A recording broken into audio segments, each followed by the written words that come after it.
we turned the leadership model upside down. If you can't lead self, how do you expect to lead others? Great leadership defines great organisations. I just don't have the answers. What does create a selfishness in you? Do I fake it today or do I just be me? Shame's a horrible place. We arrive on a Monday, we're beaten up physically. You just lose the sense of worth for a day. Sometimes you can feel under attack and I enter the danger. Mentally really probably had a couple of dark years where I was faking it, if I'm being honest with you. I was really struggling. How can I lead this in a different way? I don't want to see her suffer anymore. It's just a myriad of ways you can lead. It's nirvana, that's what you want. Oneness. I scared. The first episode with the All Blacks manager, Darren Shand, was so popular and we got so much amazing feedback that we've got a second episode. You're about to sit down and get an insight into one of the greatest leaders on the planet.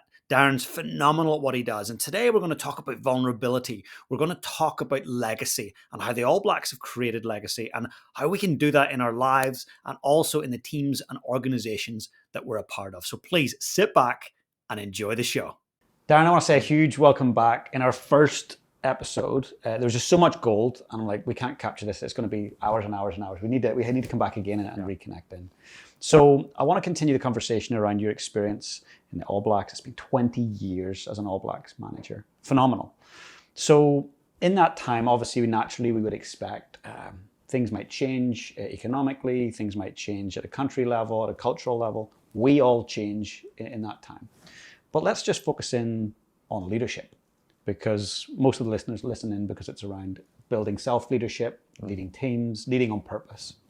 So what do you think about leadership and how it has changed? What have you noticed, or has it not? Yeah, well, I think the sort of theme for this chat was really about, in leadership, everything has changed, but nothing has changed. Yeah. And so nothing has changed in that it's critical. It's great leadership defines great organizations. It defines great success. And I guess in the performance space that we work, leadership along with culture drives performance.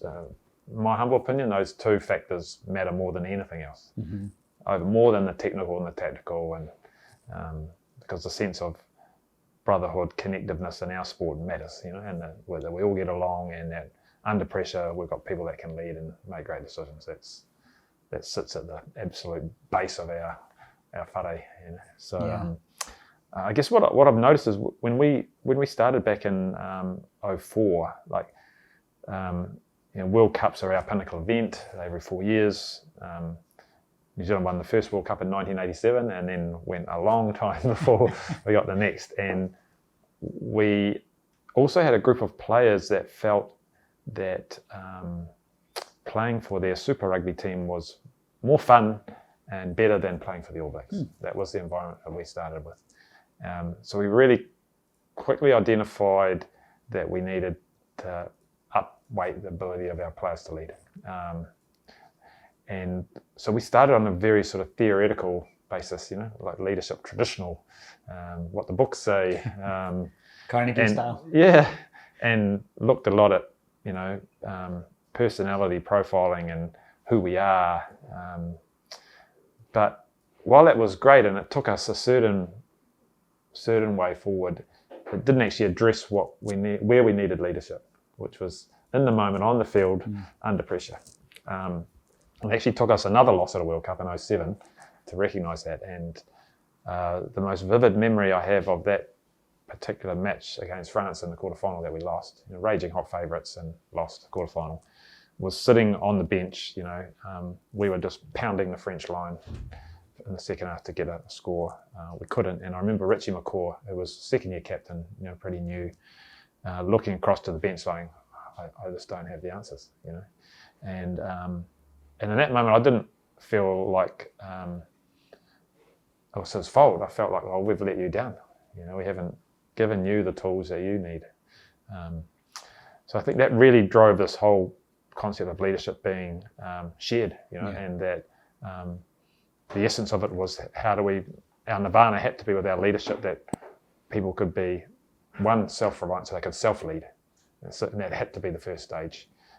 If you can't lead self, how do you expect to lead others? Of course. So that became really critical. Then obviously the decision making and working under pressure, they became the other two aspects of building great leaders in our team. But I think that aspect of you got to get me right first before we.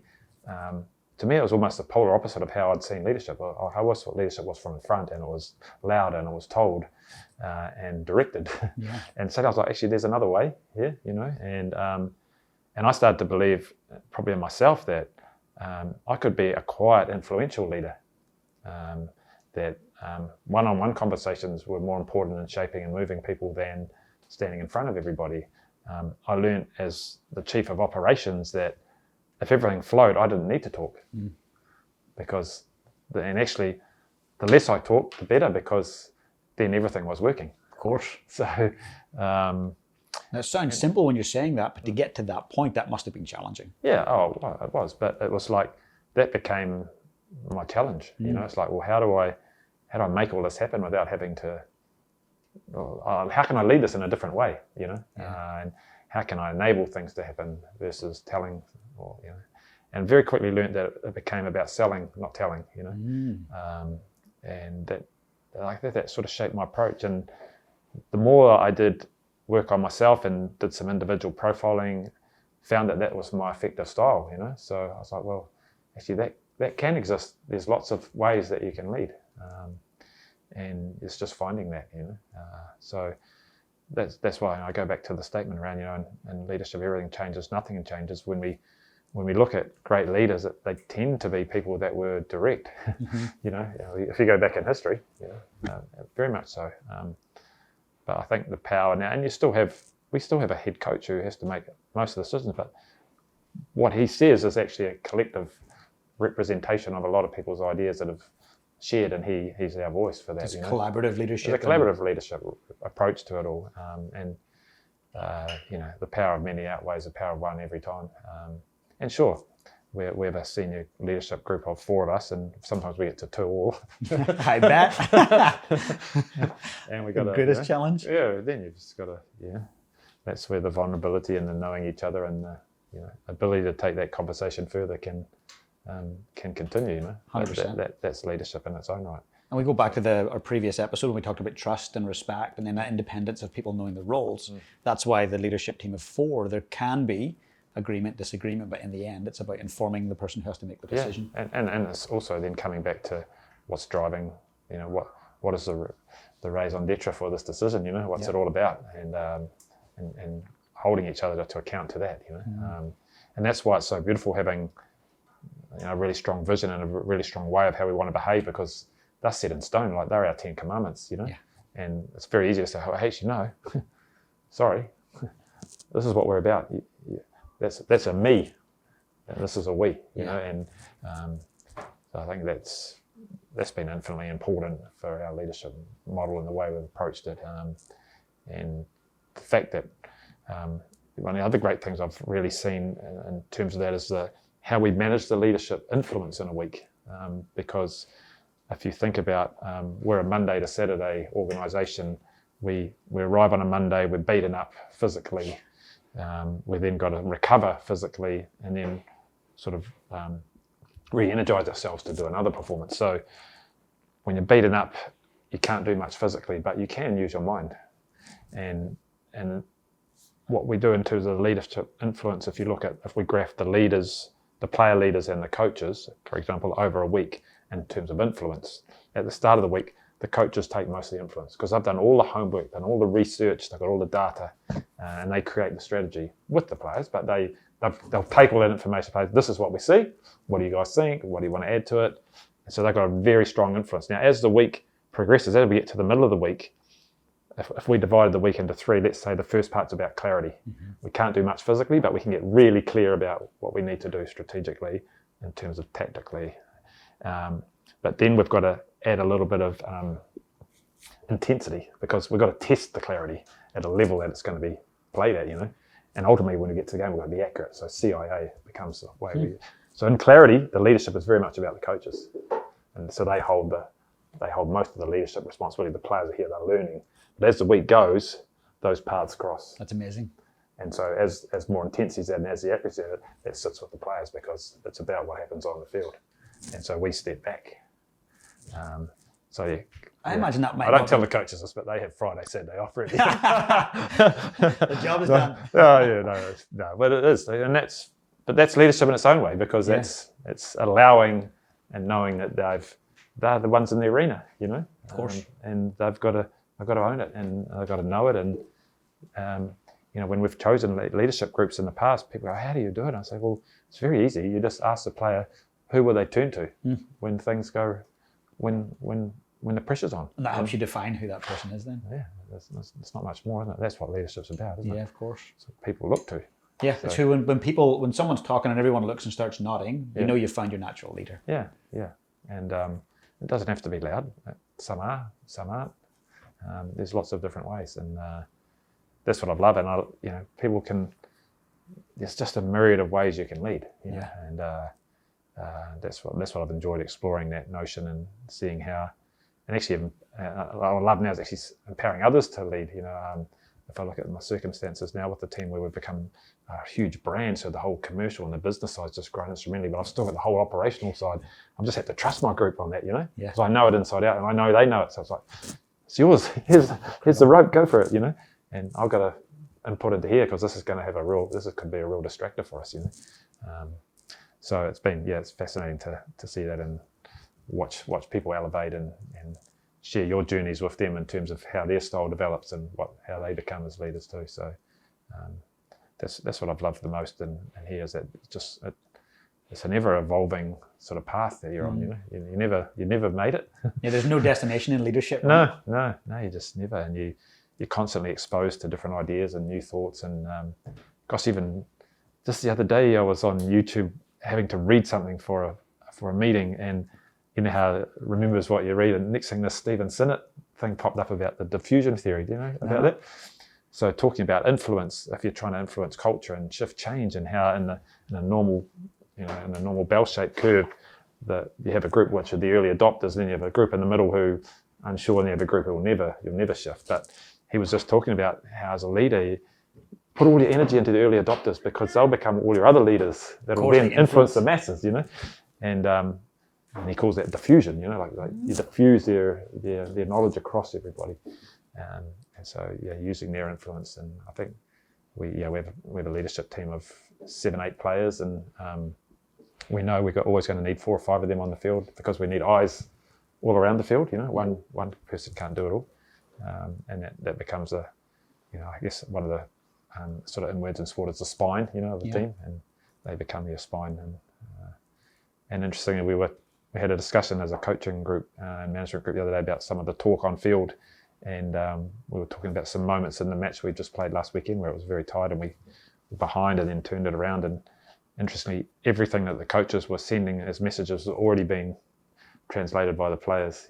So that's amazing. Yeah, and that's nirvana. That's what you want. It's like a oneness, like a shared thought process, a shared understanding, shared purpose. Yeah. Well, what we do know is that Saturday doesn't happen by mistake, and everything you've done to that point, it should just be your dress rehearsal, to the big performance. So you shouldn't be surprised by what you're getting. Yeah. But you still have to learn and adapt in the moment. So.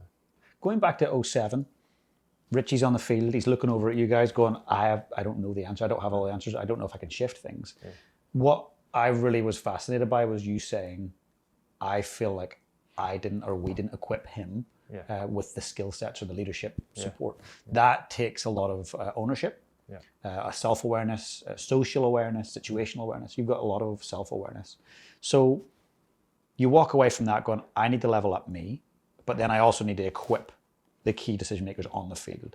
So you've been there for 20 years. How has your self-leadership changed? Has it been hey, I've just stuck to one principle and I've just maintained that? Or have you continually challenged your status quo for your leadership? I think more the latter. Quite quietly driven, but also so much about team. Like, find it really hard to make a decision that's just about me, because I'm so caught in the team ethos, I so believe in it.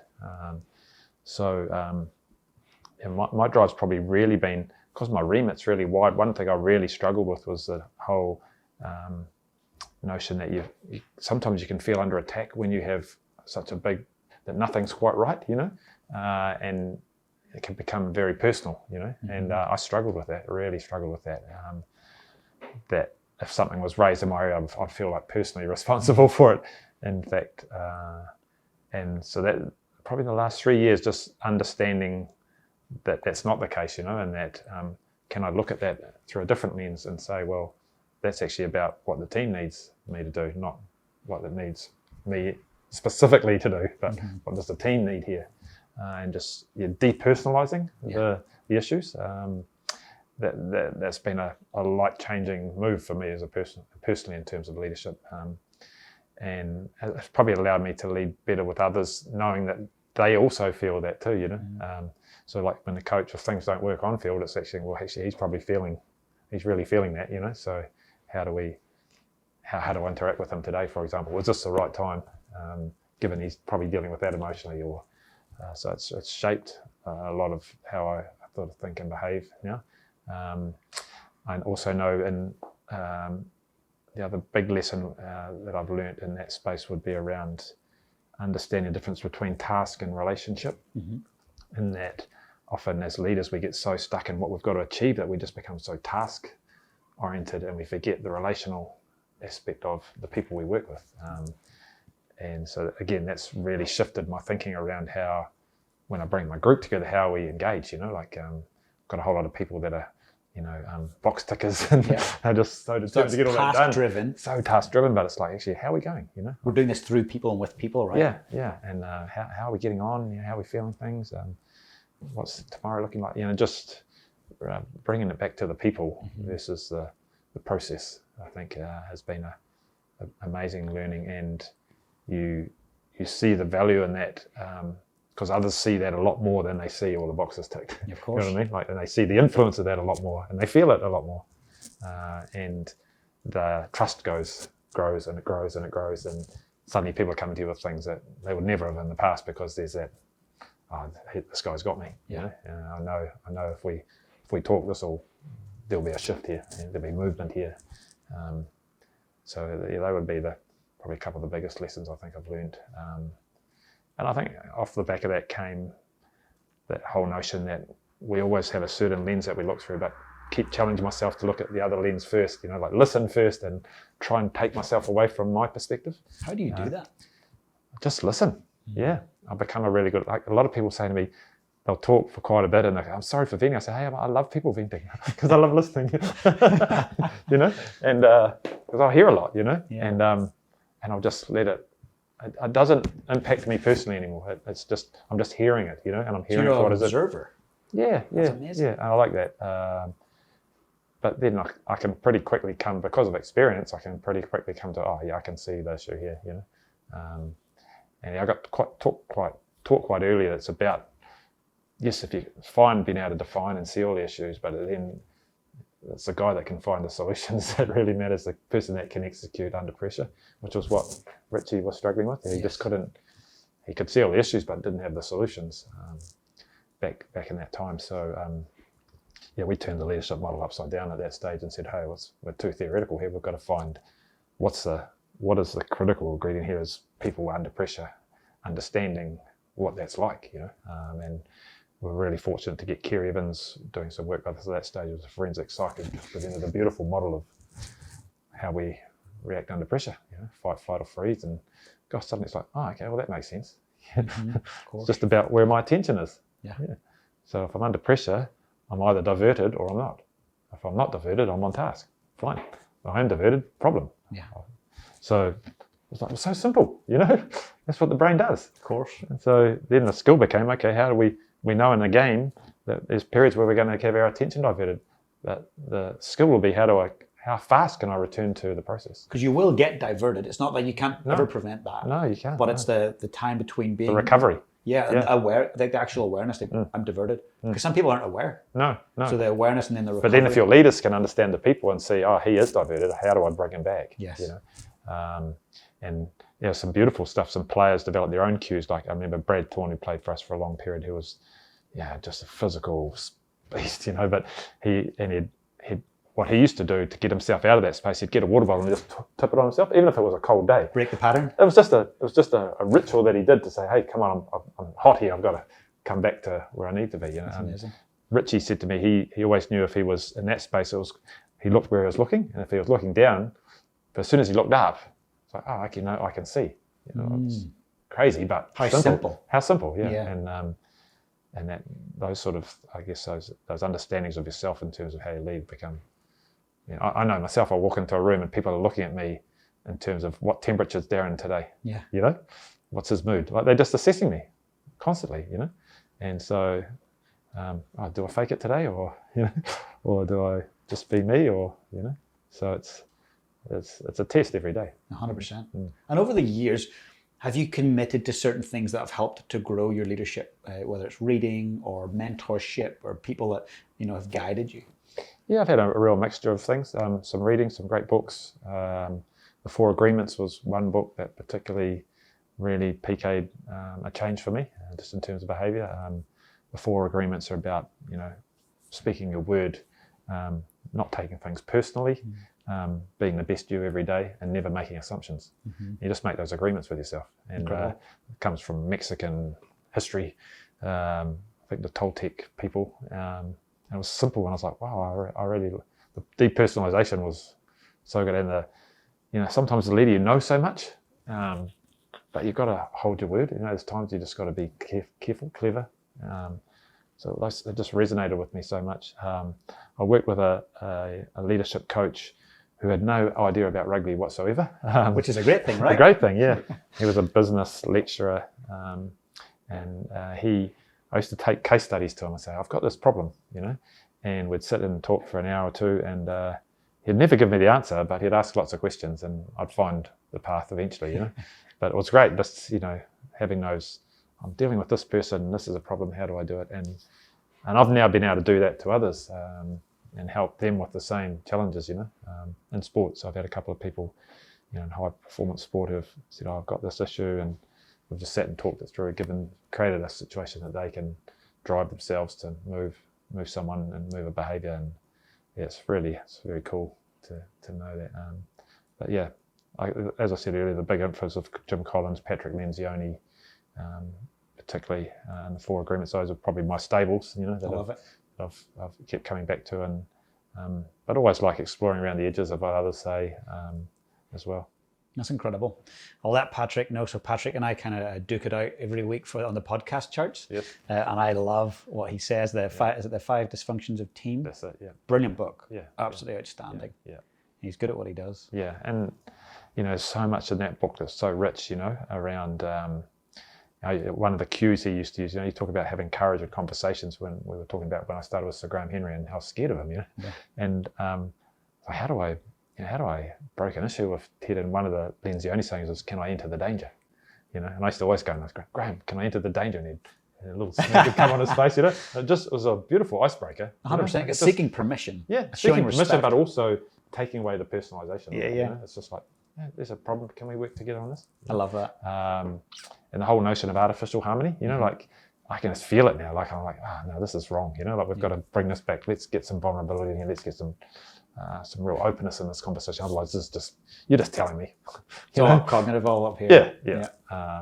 Because it's only in that you'll really get buy-in, and you'll get yourself to the top where the team usurps the individual. Because it's very easy, the more you've done it, to see individual thinking versus team thinking. Yeah, of course. When you're in a team. Absolutely. It's very obvious. So, and it's good. See, in high performance, because any high performer or high performing organization, there's pressure, there's expectation, there's a almost obsessive focus on an outcome, and it could be over a very short period of time. It puts pressure on all aspects of life.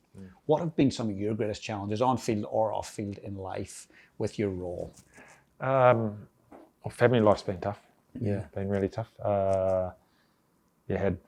Had a really tough time having kids, and that was hard. Like watching my wife go through what she went through to have the kids at a pretty late stage of her life. That was tough going, and really hard to be connected to it, because it's not physically something you're connected to, you know. And it was almost so hard that I didn't want it in the end, you know, if that made sense. It was like, I don't want to see her suffer anymore, you know. But she's just like the most resilient person I've ever met. She just hung in forever, and you know, we ended up with 2 beautiful kids, but that was tough. You're right, around high performance does create a selfishness in you to some degree, because you become so obsessed with the outcome and the constant delivery and requirement to, and so just balancing that with other needs in your life is hard, you know. And so I went through a marriage breakup. That was tough.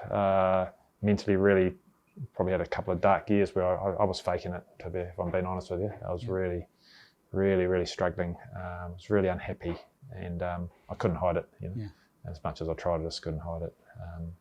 It was amazing to come out of that. Like the growth I've had from that experience is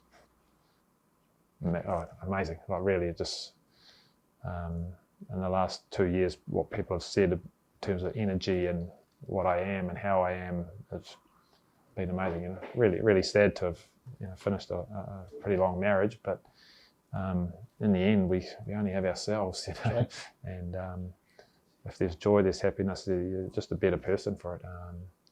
So yeah, I think everyone's journey is different, and it's I don't know too many people in sport that have had the perfect ride. You know, it's if anyone, anyone, it has its challenges, and I want to stay intact and want to come out of it better, and that's what it does allow you to do, because the challenges we face in sport are not sport challenges, they're life challenges. Human challenges. Human challenges, yeah.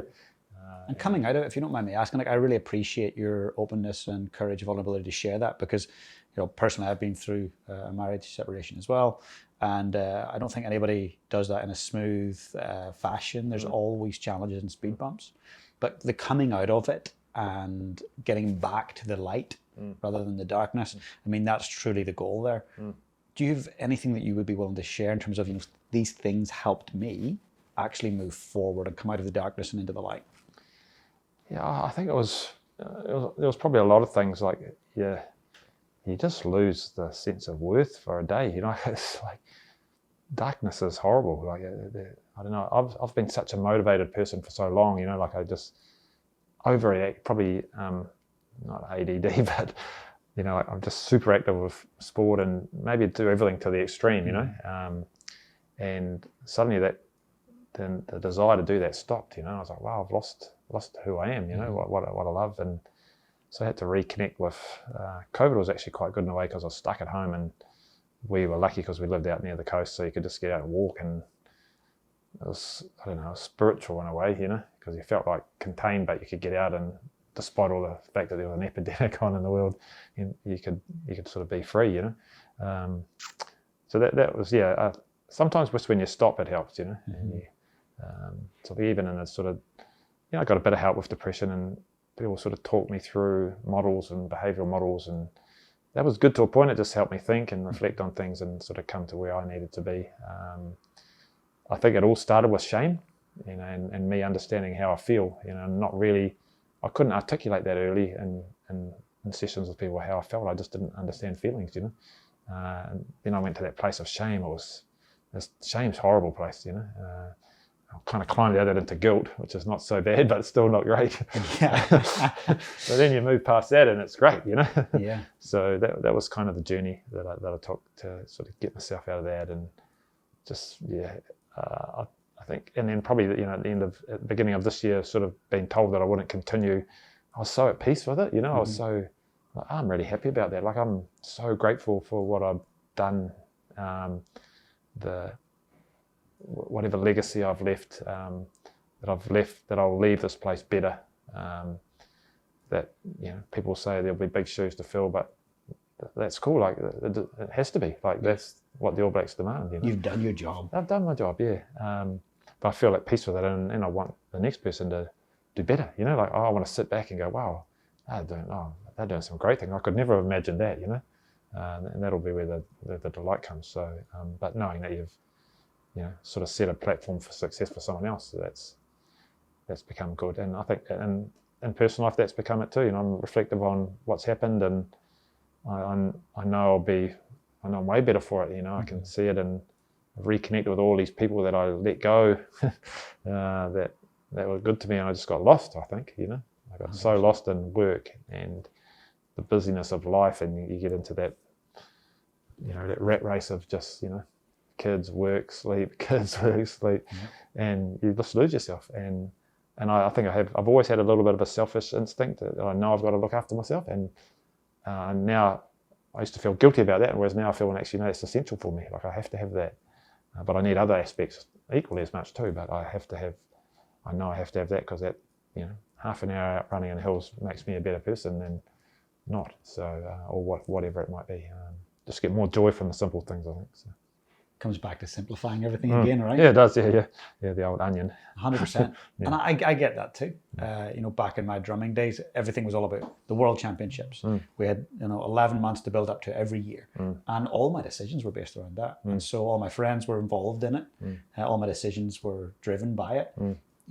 I didn't really have a life outside of that, and I think stepping out of that was uncomfortable because my identity was drumming. Yeah, that's right. That's who I was. It was James the drummer. Yeah, and for you, it might be like Darren the All Blacks man. That's right. Yeah. It's a scary step. I've been trying to tell myself, next year I'll be the X.